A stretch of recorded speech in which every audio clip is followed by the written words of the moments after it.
After my baby was born premature, my family ignored us. Then one night, I got 84 missed calls. Stay with me while I share what really happened. And if it touches your heart, remember to like, share, and subscribe. It helps more than you know. My name is Haley Collins, and I never thought my life would take such a turn. I was in my mid-20s when I became a mom for the very first time. My little boy, Noah, arrived 9 weeks earlier than expected. He was so tiny, his skin almost translucent, and every beep of the machines in the NICU made me jump. I was terrified, but also fiercely in love with him. My husband, Ryan, tried his best to be everywhere at once, working extra shifts to keep up with the bills while still showing up at the hospital to hold Noah's hand and whisper encouragement. But I could see the exhaustion in his eyes. He wanted to be strong for me, but I knew he was stretched thin. We both were.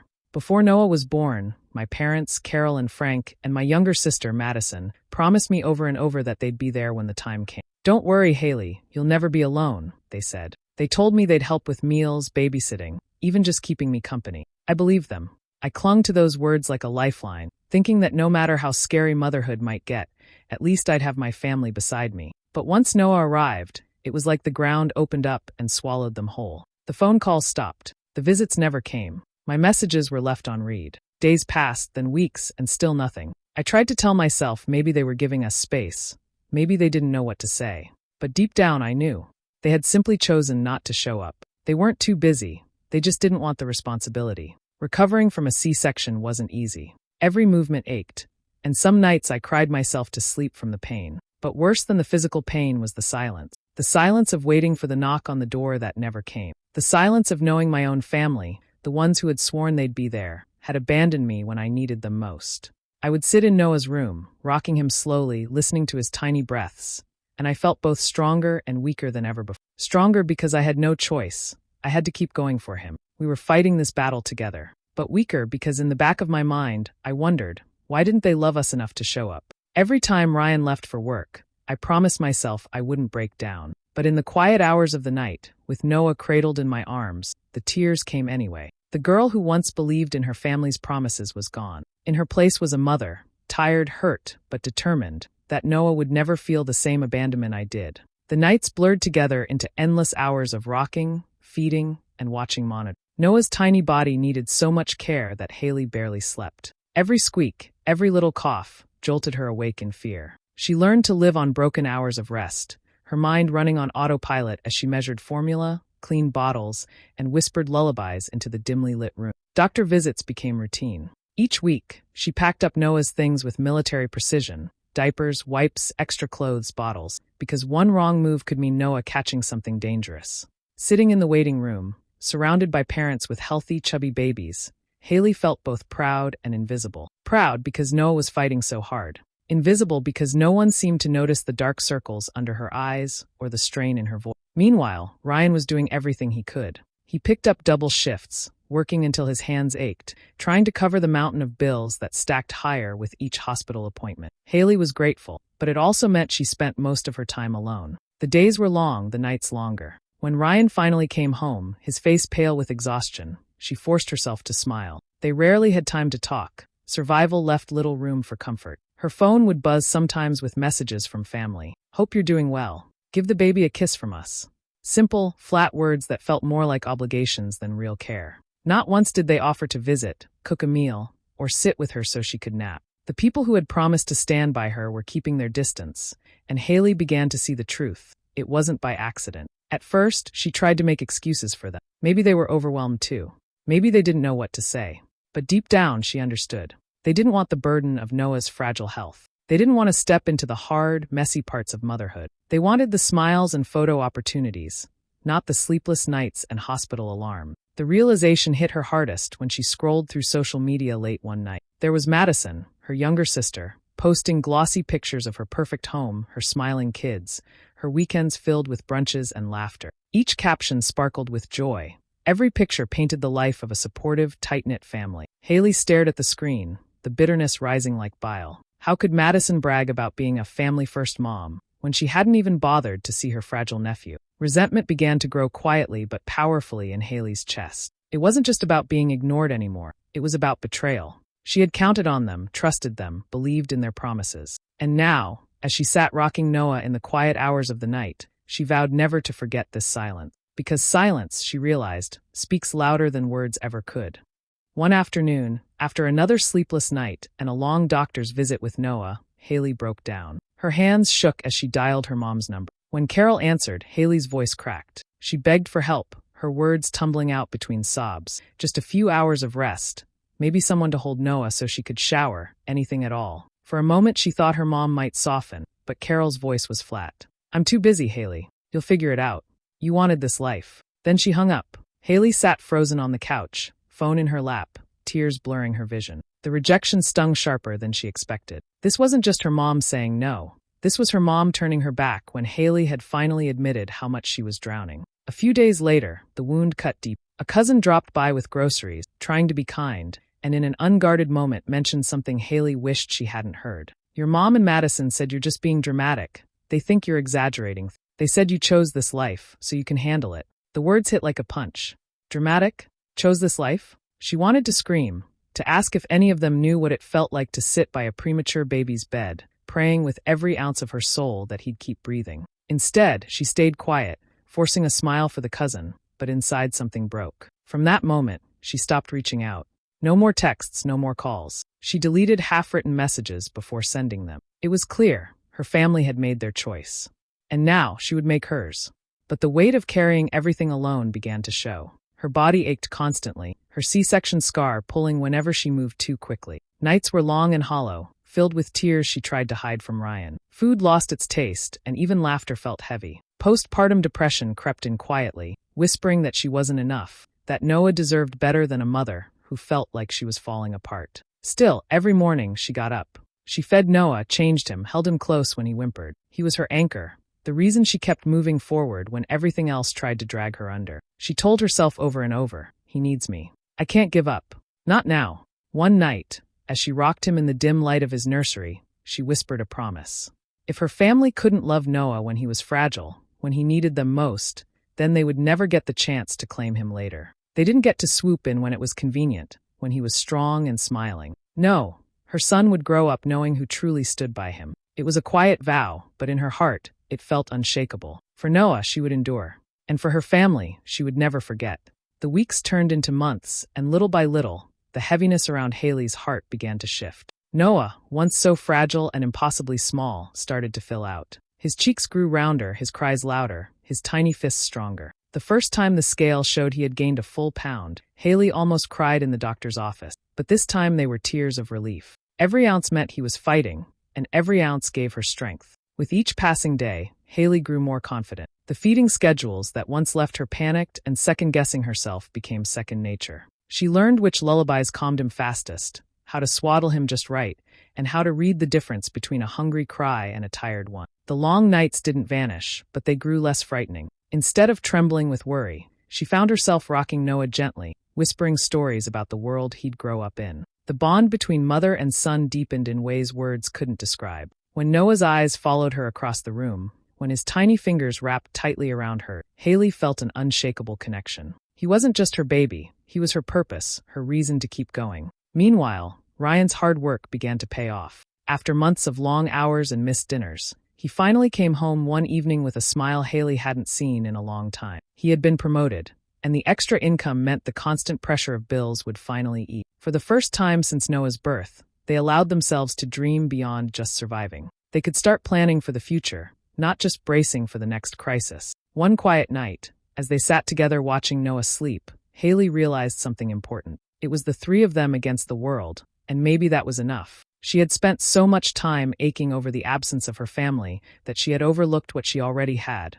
A husband who worked himself to the bone to keep them afloat, and a son who reminded her every day what resilience looked like. The bitterness toward her parents and Madison never fully left. It simmered quietly, like a fire waiting for air. But instead of letting it consume her, Haley started to channel it into resolve. She knew now that her family's silence had taught her a brutal but valuable lesson. Promises meant nothing without action. And if they had chosen to abandon her when Noah was at his weakest, then they didn't deserve to be part of his strength later. As she rocked Noah one evening, the glow of the nightlight casting soft shadows on the walls, she whispered her new truth. "We're enough, baby. You, me, and Daddy, we're all we need." And though the bitterness lingered in her chest, she felt the beginnings of peace. Because her future plans no longer revolved around what her family might do. They revolved around protecting Noah from ever feeling the sting of betrayal she knew too well. It was almost a full year since Noah's birth when Haley's phone lit up with a name she hadn't seen in months, Madison. For a moment, Haley just stared at it, her stomach twisting. Part of her wanted to ignore the call, but curiosity won. She answered, her voice steady but cool. "Haley," Madison chirped, her tone sugary sweet. "I can't believe it's been so long. I was just thinking, it's really time I meet my nephew. I want to see Noah." Haley's hand tightened around the phone. After all the nights she had begged for help, after the silence, this was how her sister reached out? No apology, no acknowledgement of the past, just an expectation. Haley forced a polite tone. "Noah's schedule is really full right now. Doctor's appointments, routines. It's not a good time." Madison laughed lightly, brushing it off. "Oh, come on, it doesn't have to be a big deal. Just let me drop by." But Haley held her ground. "Not right now," she said firmly, her voice calm but distant. A few days later, it wasn't just Madison. Her parents began calling too. Carol left voicemails talking about how grandparents have rights, and how it was time they finally got to spend time with Noah. Frank chimed in with casual remarks, acting as though the past year of silence had never happened. Their words weren't warm, though. They were expectant, like Noah was theirs to claim now that he was out of danger. What struck Haley most was the lack of remorse. None of them said they were sorry for disappearing when she needed them most. None mentioned the broken promises, the ignored phone calls, the tears she had shed begging for support. Instead, their tone carried entitlement, as if they were doing her a favor by finally showing interest. At first, Haley felt the sting of their sudden attention. Old wounds itched to reopen. But the more she listened, the more she realized something powerful. She was in control now. They wanted something from her, and for once, she had the power to say no. Each time they called, she kept her answers short. "Not right now. Noah's busy. Maybe another time." She didn't yell or argue, she simply held her ground. And every time she pressed decline on a call or ended a conversation with those words, a quiet satisfaction bloomed in her chest. For so long, she had been the one waiting, hoping, begging. Now the roles had reversed. They were the ones waiting on her. They were the ones chasing. At night, as she tucked Noah into bed, she couldn't help but smile softly to herself. Her family might have failed her, but she had built something stronger. They no longer held the power to hurt her, and that realization was sweeter than any apology she never received. "Not right now," she whispered again one night, almost to herself. And for the first time, she felt the weight lift. It was her choice now. Always her choice. It was just past midnight when Haley's phone buzzed on the nightstand. At first, she ignored it, assuming it was a wrong number. But then it buzzed again, and again. Soon the screen lit up over and over until the room glowed with notifications. Haley grabbed the phone, heart pounding, and saw the number, her mom. Then another call from her dad. Then Madison. The missed call counter kept climbing. 12, 20, 36. By the time she unlocked the screen, it showed 84 missed calls. Her stomach dropped. Panic surged through her chest. Something terrible must have happened. She shook Ryan awake, her voice trembling. "Something's wrong. I think there's been an accident." When she finally answered, Carol's frantic voice poured through the speaker. But instead of bad news about her parents, it was about Madison's son. He had been rushed to the hospital, dangerously sick, and the doctors were preparing for a blood transfusion. "We need you here now," Carol snapped, her tone sharp despite the crisis. "You're his aunt, Haley. We know you'll come. Bring Noah too, Madison needs him. He'll be comfort for her child." Haley sat frozen, clutching the phone. They wanted her to pack up Noah, her premature baby who still had checkups and a fragile immune system, and drag him to a hospital in the middle of the night? They hadn't been there when Noah was hooked up to wires, when his tiny chest struggled to rise and fall, when Haley had cried for help and been ignored. But now, suddenly, they expected her to show up without hesitation. Her chest ached with a storm of emotions. Part of her heart ached for Madison's little boy. He didn't deserve to suffer, and Haley would never wish illness on any child. But the other part of her boiled with anger. Where was this urgency when Noah needed love? Where were the 84 missed calls when she was bleeding, healing, and praying her baby would survive? Carol's voice sharpened again. "Don't be selfish, Haley. This is family. You need to do your part." Haley swallowed hard, torn between sympathy and fury. She could hear Madison sobbing faintly in the background, her words pleading but directed like demand. "Please just come. He needs you. Bring Noah. Please." For a long moment, Haley said nothing. She thought of Noah's tiny hands clutching her finger. She thought of all the nights she had begged her family to come, only to be met with silence. And she thought of the promise she had whispered to her son, that he would never know the pain of being abandoned. The sympathy in her chest flickered, but the anger stayed stronger, because she realized the truth. They weren't calling her out of love. They were calling her out of expectation. To them, She wasn't Haley, the mother who had survived hell. She was just a tool to use when it suited them. And that was something she could never forget. When the phone lit up for what felt like the 100th time that night, Haley finally pressed accept. She held it to her ear, her hand trembling, and braced herself. "Where have you been?" Her mother's voice exploded, sharp and accusing. "Do you know what's happening here? We've been calling you all night. How dare you ignore us when your nephew is in the hospital?" Haley took a slow breath, her voice quiet but steady. "I know he's in the hospital. I heard. But Mom, do you remember when I was the one calling? When Noah was fighting for his life, when I begged you to come help me? You didn't pick up. You didn't come." There was a pause, but only for a second. Then came the familiar tactics, the guilt Haley knew so well. Carol's voice softened just enough to sound rehearsed. "We're still your family, Haley. Families show up for each other, even when things are hard. You can't just shut us out forever." Her father's voice chimed in next, heavy with disappointment. "You're being selfish. Madison needs you right now. You can't hold a grudge forever." And then Madison, her voice hoarse from crying, added through the background noise. "You don't understand, Haley. This is different. My son needs you. Please, don't make this about the past." Haley felt her throat tighten, but she refused to let her emotions spill out. For once, she wasn't going to cry. Instead, she spoke with a calmness that surprised even herself. "Do you hear yourselves? You're asking me to forget everything. But I can't. I can still remember sitting in Noah's room, crying because I was so tired I couldn't see straight, begging for someone, anyone, to just be there. And you all turned your backs." Her mother huffed impatiently. "That's not the same." Haley cut her off, her tone still low, almost gentle but firm. "It is the same. You were my family then too. And you chose to disappear. You chose to leave me alone when Noah needed all the love and support he could get. And now I choose him. I will not drag him into a hospital in the middle of the night, not for people who couldn't lift a finger when he was fighting for every breath." The line went quiet for a beat, as though the words had landed heavier than expected. Then came another round of desperate protests, guilt-laden phrases. "You'll regret this. We're all he has. You'll look heartless to everyone else." Haley closed her eyes, steadying herself. Her voice softened into the sentence she knew would end it. "No, I've already made my choice. I choose Noah. Always." With that, she hung up. Her hand was still shaking as she set the phone on the nightstand. Her chest heaved with emotion, but beneath the trembling, something new took root: resolve. For the first time in a long while, she felt in control. They could scream, they could gossip, they could twist the story however they wanted. But she had spoken her truth, and she would stand by it. The days after that call were anything but quiet. Haley's phone buzzed constantly, not with concern or apologies, but with accusations. Her voicemail filled with Carol's voice, sharp and cutting. "You've turned into a cold person, Haley. I don't even recognize you." And then came messages from relatives she barely spoke to, parroting the same line. How could you abandon family in their time of need? Someone had clearly told their version of the story, painting Haley as the villain. The rumors spread quickly. At Sunday dinners and family group chats she wasn't included in, whispers painted her as heartless.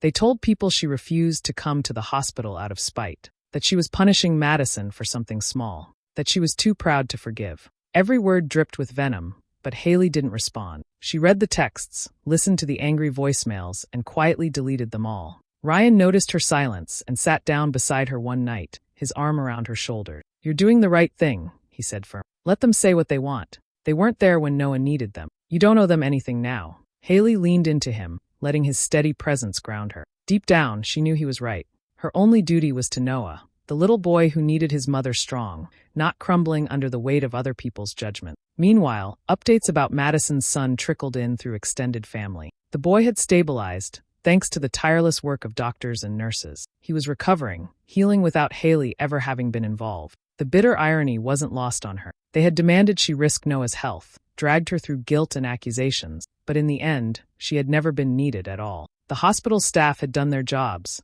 just as they had when Noah was born. The crisis had been managed without her presence. When that truth began to settle in, the tone of her family shifted. Their fury started to look less like moral outrage and more like embarrassment. They had screamed, accused, spread lies, yet the outcome proved Haley had been right to stand her ground. She hadn't endangered her son, and Madison's child had recovered regardless. Relatives who had believed the rumors began to soften. Some stopped repeating the story altogether, too uncomfortable with how it unraveled. And for the ones who had led the charge, Carol, Frank, and Madison, the humiliation was clear. They had expected Haley to bend, to fold under pressure like she always had in the past. But this time she hadn't. Haley sat in Noah's room one evening, watching him sleep peacefully, his little chest rising and falling in rhythm. She thought of all the noise, the gossip, the false words flying around outside their home. None of it mattered, because in the end, her choice had been simple and unshakable. Noah first always. And that was the one truth her family couldn't twist.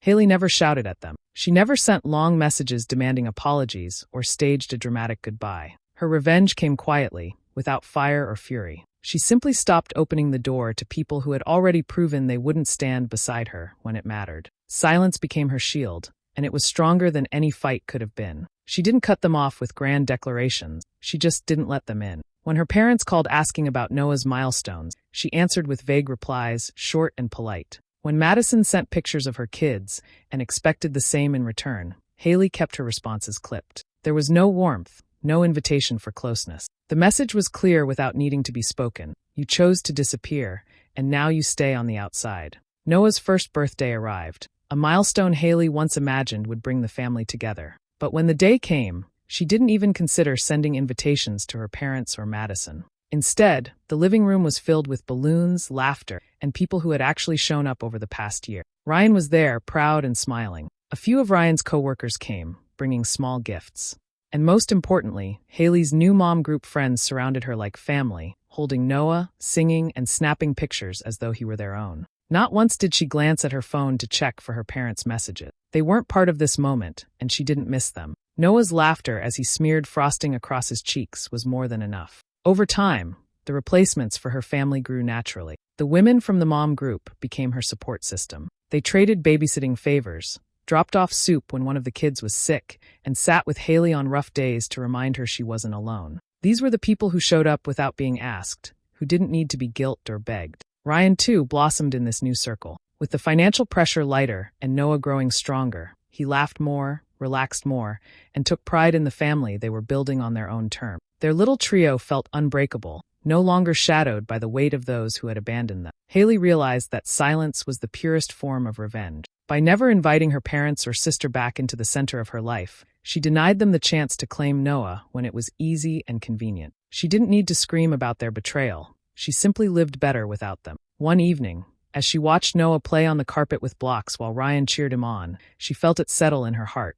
She hadn't lost a family. She had built a stronger one. The ones who left were just placeholders, and she had filled the gaps with people who proved love through action. That, she thought, was justice enough. Years passed, and Noah grew into a bright, joyful child. His laughter filled the house, echoing off walls that had once been silent with worry and exhaustion. He ran through the backyard, scraped knees and all, chasing butterflies and Ryan's teasing shouts.